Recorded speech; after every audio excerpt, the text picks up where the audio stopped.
Ce samedi 2 mai 2026, à Abomey-Calavi, la PADEM Bénin a donné le ton de ses activités commémoratives. Une première journée placée sous le signe de la santé, de la solidarité et de la responsabilité professionnelle. Entre sensibilisation et moments de convivialité, journalistes, animateurs, reporters et techniciens se sont retrouvés pour poser les gestes d'une presse plus forte, mais aussi plus consciente de ses propres réalités.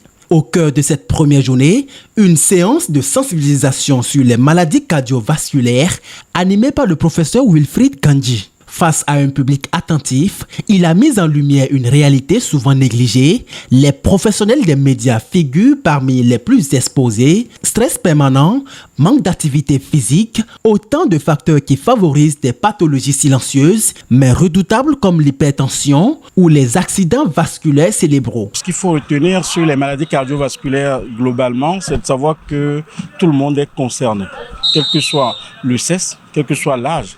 Et en tant que professionnel des médias, vous êtes aussi concerné parce que ça touche tout le monde. Globalement, pour éviter les maladies cardiovasculaires, il y a ce que nous appelons des causes évitables et les causes non évitables. Donc les causes non évitables, c'est lié à l'âge, le sexe, parce que je vous ai dit, les femmes sont beaucoup plus concernées par ces maladies cardiovasculaires. J'ai aussi parlé de l'activité sportive.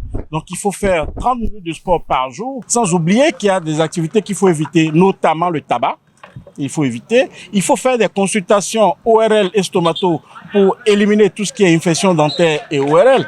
Et donc, des consultations annuelles, semestrielles et mensuelles en fonction de son état de santé. Le président de la PADEM Bénin, Hilarion Kenyon, a officiellement lancé les activités en présence de plusieurs acteurs du secteur, dont le conseiller à la HAC, Basile Djibozo. Dans une ambiance fraternelle, il a réaffirmé la nécessité de renforcer les conditions d'exercice du métier de journaliste, tout en appelant à un engagement collectif fondé sur la dignité et le professionnalisme. À l'endroit des autorités, garantir la protection des journalistes et soutenir davantage la presse sans compromettre son indépendance. Peut-on vraiment dessiner Bénin émergent en laissant dans l'angle mort ce qui éclaire la société?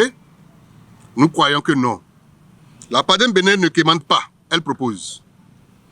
Elle propose que l'aide de l'État à la presse privée cesse d'être un mirage et devienne un soutien concret.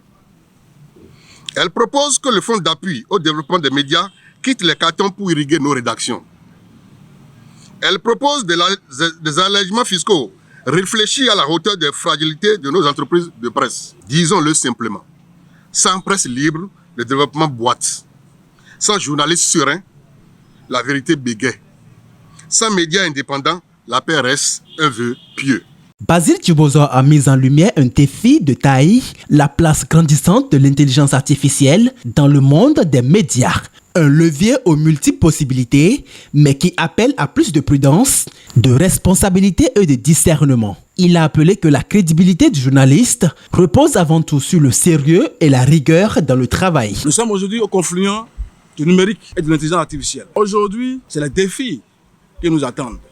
Un journaliste n'est plus quelqu'un qui est aux plumes, au papier ou au micro. C'est aussi celui qui a sa main trempée dans le numérique et qui a son regard orienté vers l'IA aujourd'hui, avec toutes ces dérivations. Je crois que c'est les défis qui sont les nôtres. Et en ce jour-ci, 3 mai, nous devons nous questionner ces éléments-là et réfléchir à comment est-ce que notre corporation soit en mesure d'embrayer sur ces thématiques-là. Je nous souhaite une bonne fête. C'est vrai, la situation n'est pas réalisante pour nous. N'ayons pas la peur dans le ventre pour le dire. Comment nous allons nous en sortir?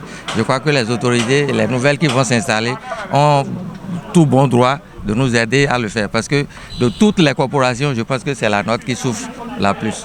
La suite de la journée s'est déroulée dans une atmosphère détendue, rythmée par une rencontre sportive opposant les professionnels des médias et une équipe locale. Un instant de partage qui a permis de resserrer les liens, loin des studios et du tumulte de l'actualité. Et ensemble, dans l'esprit journalistique, on a pu quand même sauver ce match, ce nul-là. Et donc, nous sommes très contents, on a bien joué, on s'est compris durant tout le match et on a expliqué quand même comment il faut jouer au début de la rencontre.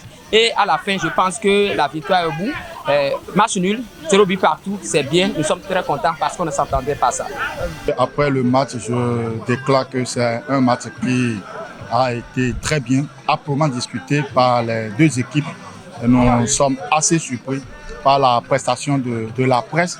Et cette prestation qui nous a beaucoup étonné parce qu'on avait voulu prendre la peau de loup sans l'avoir tué. Cette première journée d'activité de la PADEM met en lumière une réalité essentielle. Bien informer passe aussi par le bien-être de ceux qui informent. À l'approche du 3 mai, le message est sans équivoque. Une presse solide repose sur les acteurs engagés, une bonne santé et unie autour des mêmes valeurs.